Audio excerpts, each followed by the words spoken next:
Welcome back, or welcome for the first time to Trinity Place in Geneva, New York. My name is Cameron Miller, and you may be watching this video as a freestanding sermon, in which case that's fine.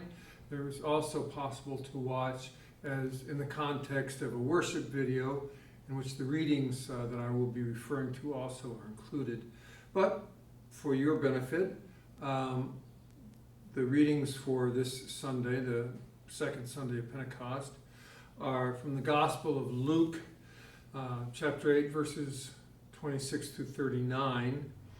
And I also am going to refer to our liturgical reading, which was a poem entitled Maybe by Mary Oliver. But in either case, if you heard it or read it or are about to read it, this gospel story from Luke is my favorite of all the gospel stories. To my way of thinking about it, it is the most wonderful of many, many wonderful stories in the Gospels. So I'm not going to really preach today. I'm just going to unwrap a few things that you may not have noticed in the story. In other words, the story preaches itself. In those days, in the days of Jesus and the surrounding generations, everything had spirits and demons inhabiting them. Tables and trees, stones and people. If you stubbed your toe on a rock, well, it was the demon in the rock that had just struck you. Schizophrenia, psychosis, dementia, epilepsy, all 21st century names for first century demons. By the way, I know that the poem, Mary Oliver's poem, is not exactly a match with this story. In fact, it goes with the Jesus stilling of the storm story. But think of the wild man in the cemetery from today's story as a storm, a killer storm, and the Mary Oliver poem works beautifully with it. Now, we do not know what hour of the day Jesus and his crew arrived on the shore of the Gerasenes. For dramatic effect, I like to imagine that it was dusk. Now, no first century Judean or Galilean in their right mind would willingly go to Pigsville if they didn't have to. You hired somebody to go there for you if you could. The country of the Gerasenes was pig country, where Gentiles like us lived. You know, goy, pig eaters. To put it mildly, such people were spiritually filthy. No one with an ounce of spiritual wisdom went to Gentile country where they would become defiled simply by association with the pig eaters. And that makes me think that Jesus and his crew got becalmed on the lake and finally ended up drifting to the wrong side. Maybe it was late and they were tired, so they figured they'd go sleep on the beach until dawn and then they'd shove off. But that's not how it all came down. Because immediately, as soon as they took their first step onto the beach, they were met by this demoniac. Now, here's one of the little details of this story that I just love. In the translation that we're reading from today, Luke calls him the madman from town. But the translations that stick closer to the original say, a man from the city who had demons.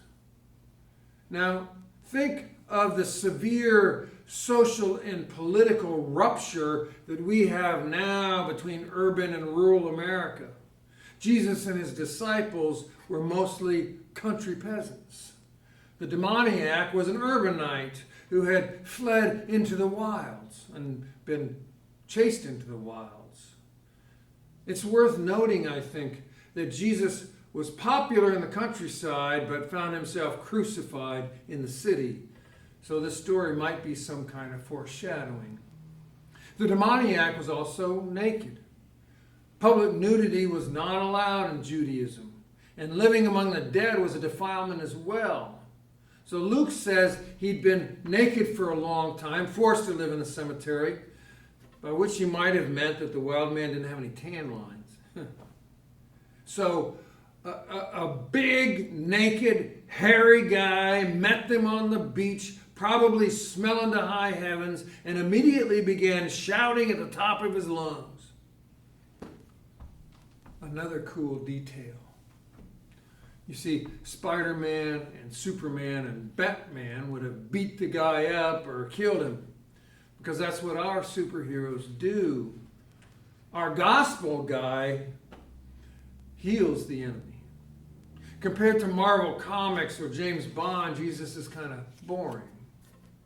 Confronted by this wild, screaming mass of ferocious energy, Jesus does something truly astounding. It's something that even you and I could do if we ever had the presence of mind to do it. In response to this loud, menacing figure, Jesus simply asks him his name. What's your name? But it's not Jesus just practicing good manners. In that culture, to know the name of someone or something was to know its essence. And to know its essence was to know its power. Whether a god or a spirit or a demon, person, place, or thing, its name gave it meaning, and the meaning described its power. If you wanted to utilize that power, the power of that god or that spirit or that person or that place, you had to know its name. Now, if you remember in Exodus, when Moses meets God for the first time, and God tells Moses to go back to Egypt and to free the slaves, an adventure that would surely get him killed, Moses insists on knowing God's name. Well, what kind of God are you? Moses asks. Because I know what kind of God Pharaoh is, and I know what kind of gods he's got backing him up. And if you're just some little old fertility god or something, I'm not going. In the Gospel of Mark, when Jesus meets God for the first time, which is at the Jordan River with John the Baptist looking on, God names Jesus the Beloved. The Beloved. Joshua, Jesus, was a very popular name, and it meant Yahweh saves. But through Mark's story, Jesus is the Joshua, as there are many Joshuas. Jesus is the Joshua who is God's beloved. Now that's a big name. Even for us, in our 21st century sophistication, when we can name something that's bothering us, we suddenly have a new grasp on it. When we finally have a firm diagnosis, or we arrive at an aha moment that fills in the nagging blank, there's almost a kind of immediate sense of liberation or relief that we can do something about it now. Naming the problem is the first step to solving it. Naming the enemy is the first step to reconciling with him or her. Naming the illness is the first step to treating it. To know the name, to know the power. And in the end, this story I'm telling you about is about power. In the end of life, that is, the question for all of us is, how did we use our power? So back to the story a minute. Jesus asks the demoniac his name. And here Luke gets in a little political dig. My name is Legion, he says. Now our weird translation today says mob. Legion is the name of the oppressor. If you're a first century Jew living at the margins of the Roman Empire and hating them with every fiber of your body, Legion is the name that personifies your hatred. A name with the essence of hatred is indeed a powerful name. Now, a Roman legion was 4,000 to 6,000 soldiers, which was more than enough to subdue a rural backwater like Galilee, where Jesus was from. 6,000 soldiers could crucify, rape, and pillage a whole lot of peasants. 6,000 Roman soldiers could tax and bankrupt and dispossess an awful lot of people. So to call the Gentile demon legion was both a description of the demoniac's power, but also a commentary on the Roman Empire. A demon. Now, trigger warning to animal rights people, a whole bunch of pigs die in this story. Jesus doesn't actually send the demons into the swine herd. He just insists that they leave the naked man. So in a reverse COVID or swine flu kind of thing, the legion jumps out of the human genome and into the swine. And then they all run off the cliff and die. The pig here is obviously a metaphor for everything that's wrong with Gentiles. But the fact that Jesus is engaged in healing a Gentile, well, now that's pretty radical. The fact that he has anything to do with people like us was incredibly radical.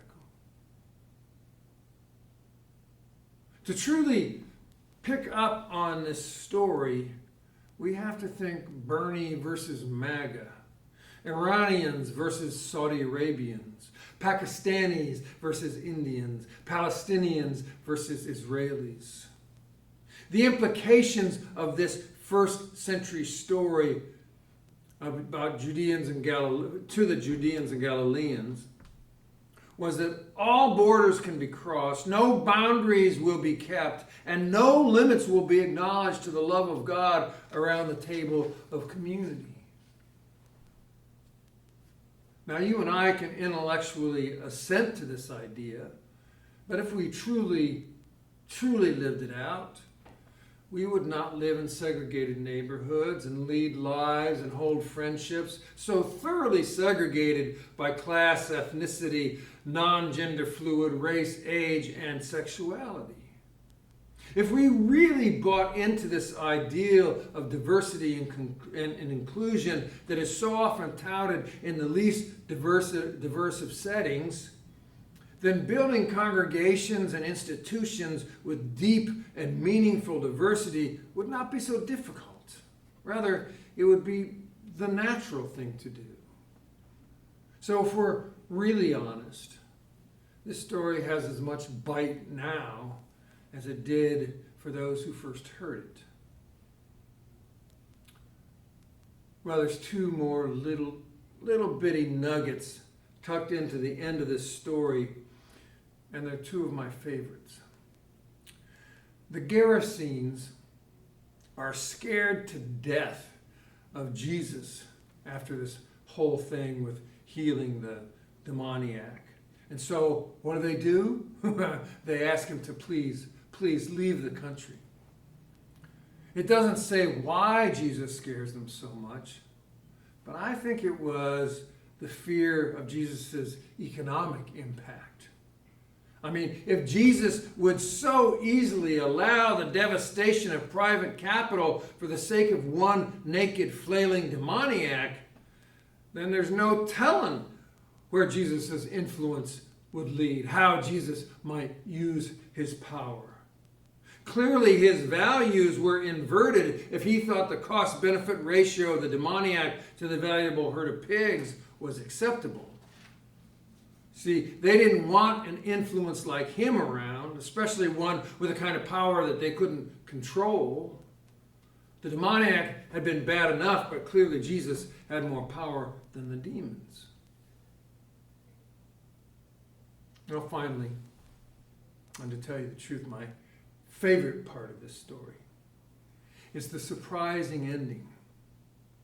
It ends like it began on the beach with Jesus and his pals getting back into their boats and the now healed demoniac right there in their faces. By the end of the story, the healed demoniac has showered, shaved, and dressed, and so he's much more pleasant to be around. But still, when he asks to go with Jesus, Jesus says no. The poor guy begs. It says that he begs to go with them. But Jesus says no. No, you can't come with me. Please. No, you cannot get into the boat and go with me. Please. No, you cannot follow me. What I love so much about this ending is how subversive it is to evangelical and even mainline Christian thinking. No, not everyone has to follow Jesus. No, not everyone gets to follow Jesus. Jesus tells the sad and downcast man to stay at home. Stay at home and tell people he lives with, the ones he works and plays with, tell them about how good God had been to them.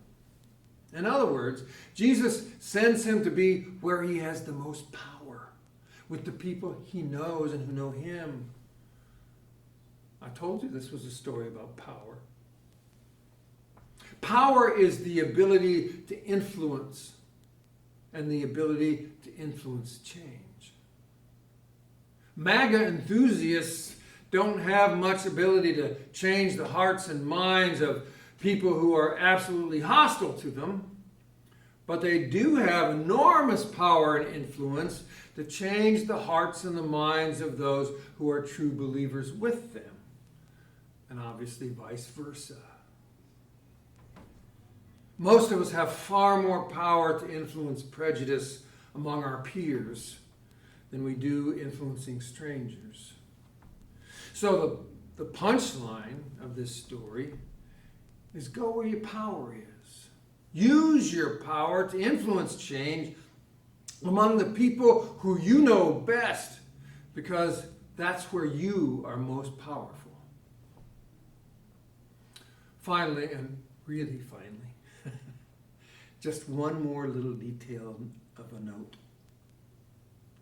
Jesus tells the guy to go back to his people and tell them how good God has been to him. Well, what does he do? He goes back, Luke says, and tells them all about Jesus. I think the amazing nature of the gospel is that it's not about Jesus. We've corrupted it to be about Jesus, but that's not what it's about. Jesus was about God and changing the world through the love of God. Jesus was always pointing to God, not to himself. But the succeeding generations made it all about Jesus. The clear message in this story is that we do not have to be followers of Jesus to be the agents of God's love. What a great story. So incredibly unexpected. It's all about using our power to change the world as agents of God's love. Thank you for coming back to Trinity Place, joining us for this sermon and this worship. I wish you every bit of God's peace that you can know.